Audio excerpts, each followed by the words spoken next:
fishing, particularly in angling fishing or pamimingwit in Filipino, you're not only aiming for a good catch, many fishes to catch by using local lures or artificial. We, the anglers of Bicolano Alacham Anglers Club, also appreciate the peaceful environment.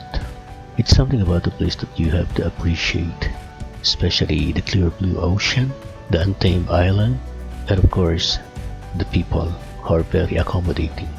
The peace and quiet you are aiming to have, away from the hurly-burly of the city life, the rants and arguments between the family members, is a positive way to de-stress yourself.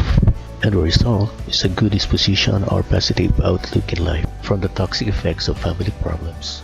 And above all, we are grateful that God has given us this kind of environs in order to be appreciated, not to be exploited, amid the bargaining problem of climate change.